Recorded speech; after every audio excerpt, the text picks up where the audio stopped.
Hi Virgo, welcome, welcome. This is your reading. Be open-minded po, hindi po halos lahat makaresonate. Thank you nga po pala sa mga nagsusubscribe, sa mga bumabalik. Maraming pong salamat. Give me the message for Virgo. Ano yung mensahe sa iyo?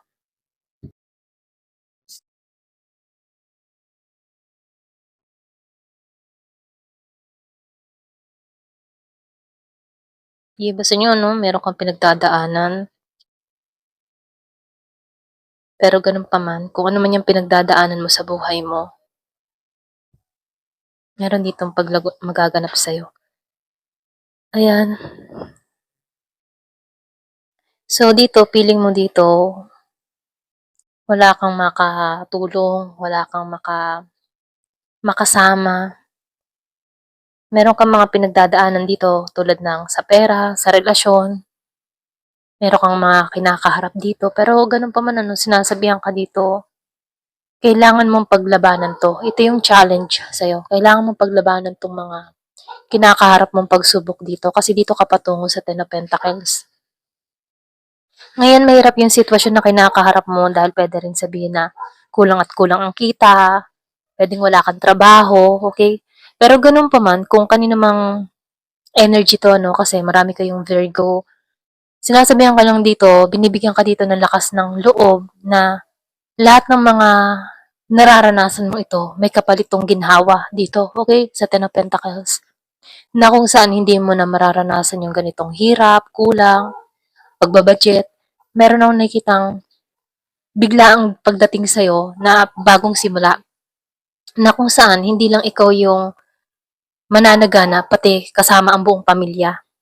Ngayon nahihirapan ka eh. Ito lang nakikita ko, merong nagpapasakit sa kalooban mo, nagpapahirap sa yung sitwasyon. Meron kang mga alalahanin dito na gumugulo sa isipan mo, na kung saan sinasabihan ka dito na tanggalan mo to, okay? Kasi ito yung naghihintay. Kailangan mo lang ditong paglabanan tong mga nahihirapan mong, itong mga pagsubok na kinakaharap mo. Kumbaga dito ka sa stage na sinusubo ka. Ito lang nakikita ko, no?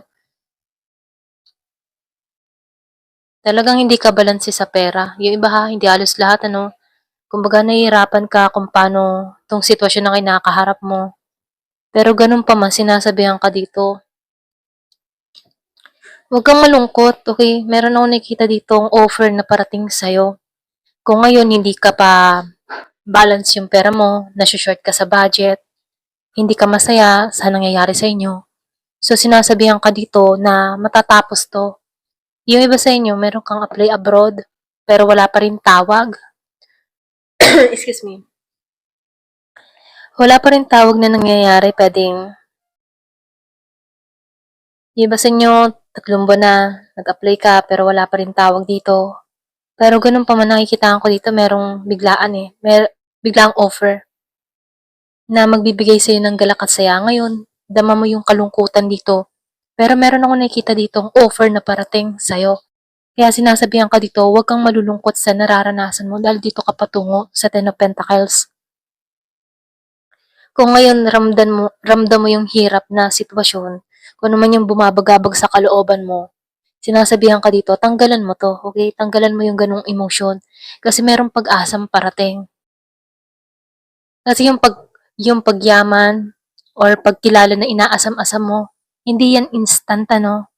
Kumaga meron yung proseso, meron yung oras, timing kung kailan tong magaganap sa'yo. Okay? Kailangan mo lang tong alisan. Yung iba sa inyo, nahihirapan yung kalooban mo kasi meron dito nagpapahirap sa'yo. Okay? Pwedeng meron kang nakaalitang relasyon, meron kang nakaalitan sa trabaho, or pwede rin meron lang ditong tao na gusto kang pabagsakin dito. Okay? Yung iba sa inyo, meron kang inilet go, meron kang tinanggalan. Wala ka namang ditong kasalanan, okay? So lumalabas ito, meron kang tapang, meron kang lakas ng loob na alisan to mga problema na dumarating sa buhay mo. Pero ganun pa man, sinasabihan ka dito, magtatagumpay ka kasi mismo yung between dito ang nakatanod sa'yo, okay? So lumalabas din dito yung justice, ano? Meron akong nakikita ditong justice na magaganap sa iba. Hustisya, magiging balance ang lahat. Umaasam ka dito ng hustisya at makakamit mo to. Yung iba sa inyo meron kang tinalikuran ditong tao, puwedeng meron 'tong malaking atraso sa'yo na mas pinili mo na lang alisan 'to para hindi ka ma-stress dito, okey? Yung iba sa inyo meron kang tinakasan, meron kang tinanggalan, nagpasya ka dito para sa ikabubuti mo. Oh, 'di ba? Yung sinabi ko nga kanina, yung mga pagsubok na kinaharap mo, dito ka patungo sa The Empress, matagumpay na tao. Meron akong nakikitang single mother, single father, or puwede ring sabihin na likas ka lang na independent na tao kung single ka, okay? So, nakikita ko dito ideal man ka, ideal woman ka, abundance ka para sa sarili mo. Nakikita ko dito na matalino ka, madiskarte ka, okay? Kaya mong dalhin yung sarili mo, ito rin nakikita ko. So, dito, ginagamit mo din yung intuition mo, lamang ka dun, okay? Malakas yung pakaramdam mo. Tapat ka ding tao.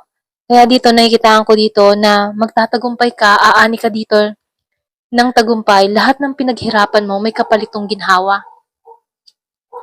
So dito hindi mo pa lang 'to makita kasi bago pa lang 'to 'no, pero dito ka patungo sa The Empress ano, hindi mo pa makita 'tong mga pinaghihirapan mo kung meron kang mga ginawa dito, hindi mo pa nakikita yung resulta. Pero sinasabihan ka dito, kapag ikaw ay may pananampalataya at tiyaga, makikita mo din ang magandang resulta sa ginagawa mo, okay? Kung meron ka mang mga ginagawang trabaho, ayan. Give me the message. Give me the message. Ano pa yung mensahe? So, dito, no, meron ditong dissatisfaction with life. So, meron akong nakikita ditong hindi ka satisfied sa buhay mo.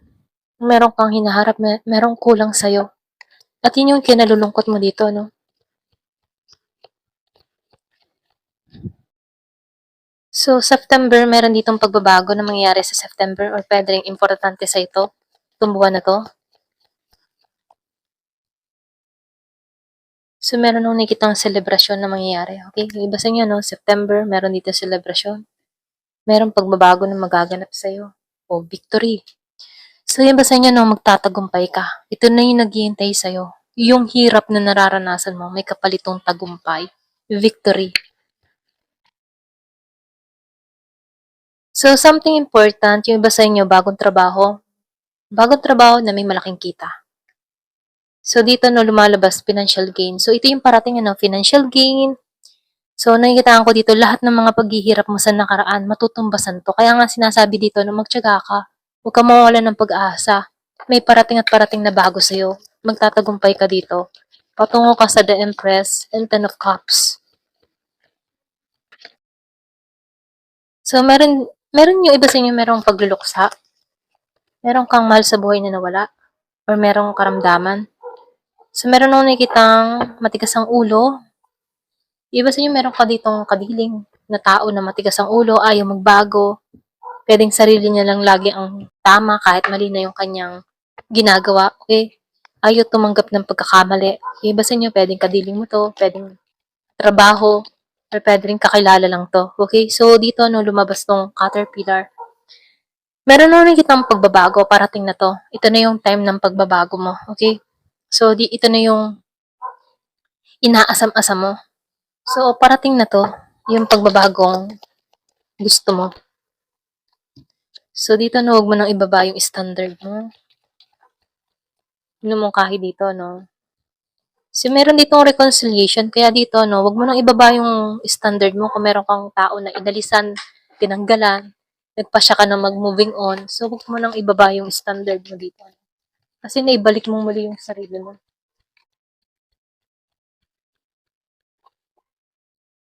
So, meron akong nakikitang fox. Meron sneaky energy. Diba sa inyo, meron ditong tao na nakamasid, nag-o-observe sa'yo, inaalam yung resource mo. Baga, tinitingnan-tingnan kung ano ba yung sikreto mo. So, dito, no, meron ditong papasok. Yung iba naman sa inyo, meron ditong taong papasok sa buhay mo. Bagong magmamahal, bagong pag-ibig, nauusbong muli sa puso mo.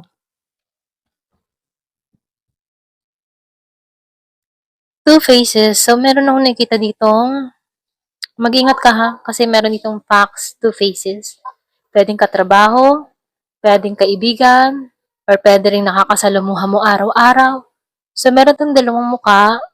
Kumbaga, siya yung tipo ng tao na kapag kaharap mo, ay napakabuti. At kapag naman nakatalikod ka, chinichika ka sa iba. Okay? Kaya dito, pinag-iingat ka lang dito na huwag ka masyadong katiwala at pakiramdaman mo yung mga taong nakakasalamuha mo. Kasi malakas naman yung intuition mo, malakas yung pakiramdam mo. Kilala mo dito kung sino nagiging peke sa'yo. Okay? Ayan, ito na yung nakikita ko. Thank you for watching. Love and peace.